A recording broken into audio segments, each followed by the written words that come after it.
Bien le bonjour à toutes et à tous, bienvenue dans l'émission Les Quarts d'heure Poitvin. Donc aujourd'hui avec l'événement Medef Live à l'Arena Futuroscope. J'ai l'immense plaisir d'accueillir Élise. Élise, peux-tu te présenter succinctement s'il te plaît? Bonjour Solutiana, Élise Gallet, je suis avocat au cabinet Ten France à Poitiers.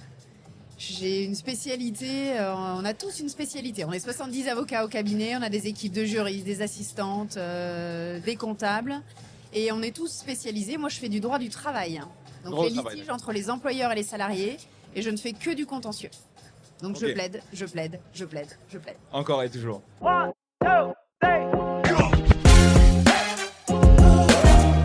Et du coup, la question est peut-être caduque, mais qu'est-ce qui t'a amené ici aujourd'hui alors?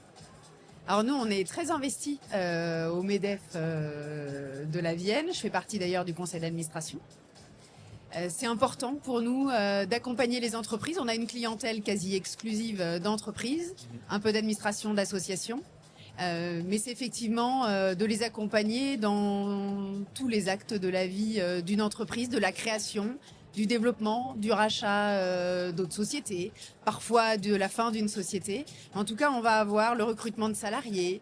On va avoir dans tous nos départements au sein du cabinet des experts qui vont, et en conseil et en contentieux, parce que ça arrive parfois, accompagner effectivement les entreprises pour qu'elles se développent, pour que ça dynamise notre territoire, que ce soit attractif. C'est effectivement les mots qu'on a entendus toute la soirée. Bah justement, je prends la balle au rebond.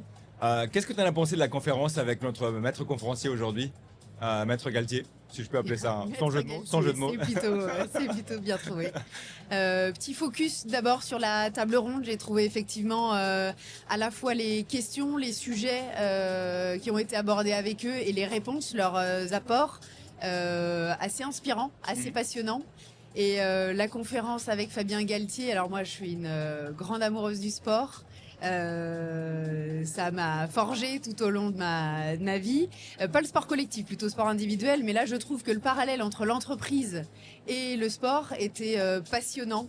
Et j'arrêtais pas, pendant qu'il nous donnait ses petits tips de performance, de leadership, à chaque fois faire le parallèle avec nous, ce qu'on peut vivre au sein du cabinet, parce que on est une entreprise comme celle qu'on accompagne tous les jours. Hein. On a 60 salariés, donc en réalité on est une entreprise. Et ouais, je trouvais que c'était très inspirant, très motivant. Il y a un terme aussi, je crois que c'est Frédéric Bouvier qui a dit, quand on est entrepreneur, il faut être out of box. Prendre de la hauteur, et je trouve que ce type d'événement, ce type de conférence nous le permet. Donc c'est vraiment chouette. Alors tu parlais tout à l'heure justement de réfléchir en dehors de la boîte. Il y avait un petit peu un débat mitigé, enfin plus ou moins un débat sur le côté réfléchir en dehors de la boîte et à l'intérieur de la boîte. Toi, c'est quoi ton opinion et ton point de vue là-dessus? Avoir du recul et réfléchir hors de la boîte, ou vraiment être dans le cœur du réacteur et avoir des bonnes décisions dans l'entreprise en elle-même? Alors moi j'ai découvert finalement, puisque j'ai commencé ma carrière en tant que collaboratrice au sein du cabinet, je suis devenue associée par la suite, et je trouve que le positionnement évolue.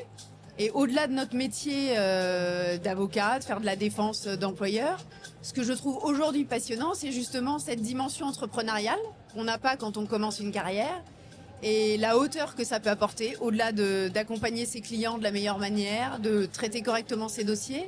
Je trouve que prendre de la hauteur, gérer des hommes, gérer des équipes, essayer d'avoir une vision, ça je trouve que c'est le plus dur. Et du coup, de se placer out of box, je trouve que c'est très, à la fois personnellement intéressant dans une progression de carrière, et puis je pense que c'est l'avenir en réalité.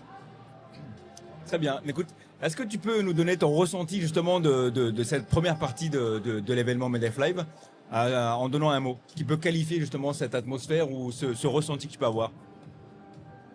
Innovant. Ouais, c'est assez innovant, et je crois que c'est un terme que j'ai entendu de la part de plusieurs personnes.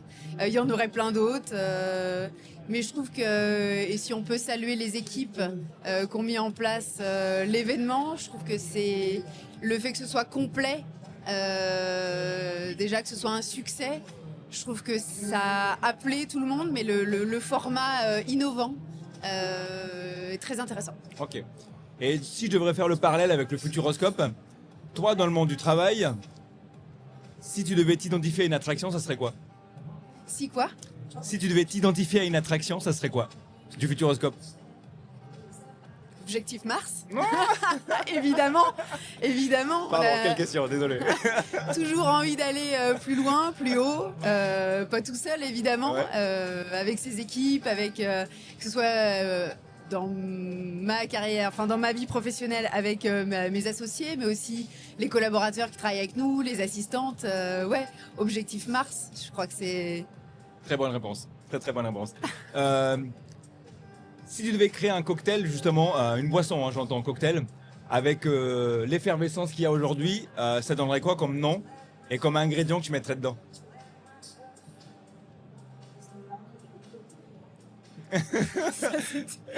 De l'innovation. Un peu de risque, j'ai bien aimé aussi, je crois que c'est Rodolphe Bouin Ouais. qui est intervenu à plusieurs reprises sur cette notion de risque. Je crois que si on est dans une zone de confort,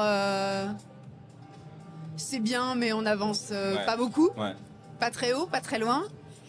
Donc un peu d'innovation, un peu de risque, de la bienveillance. Donc il faudrait un cocktail à la fois pimenté, mais très doux aussi, avec une petite mousse au-dessus. Je sais pas comment on pourrait l'appeler, mais On va appeler ça... le MEDEF Live, Oh ok, très bien, vendu. pour s'en souvenir longtemps. Exactement, exactement. Pour la dernière question, si tu devais pousser un cri pour résumer un petit peu cet événement aujourd'hui, ça donnerait quoi? Bougez-vous, Ah, bougez-vous. ok. En fait, je crois que si tout le monde se bouge, si tout le monde a cette petite impulsion d'envie, de passion, pour reprendre la conclusion de la conférence de Fabien Galtier, je crois qu'avec un peu de passion, un peu d'envie, on peut faire de grandes choses. Donc ouais, bougez-vous. C'était très très très inspirant, j'avoue. J'ai vu pas mal de gens prendre des notes justement. Est-ce que tu as Ouais. pris des notes toi? J'ai pris des notes, j'ai ma petite note sur mon iPhone. J'ai pris plein de choses effectivement, j'ai beaucoup aimé ces graphiques aussi qui sont très parlants. Sa simple. capacité à transmettre ce que lui vit dans un domaine très particulier qu'est le sport, de le dupliquer et de nous le transmettre dans le monde de l'entreprise, j'ai trouvé ça assez exceptionnel. Bon, c'est un grand monsieur. Et pour conclure, le mot de la fin, ça donnerait quoi? J'aimerais bien que le MEDEF nous donne la date de l'événement live de l'année prochaine. Excellent. Écoute, Élise, merci beaucoup d'avoir joué le jeu et d'avoir fait ce podcast avec Merci. À toi. nous. Est-ce que je peux faire une photo de toi Bah, si tu pour mettre sur le jacket? Super, merci beaucoup.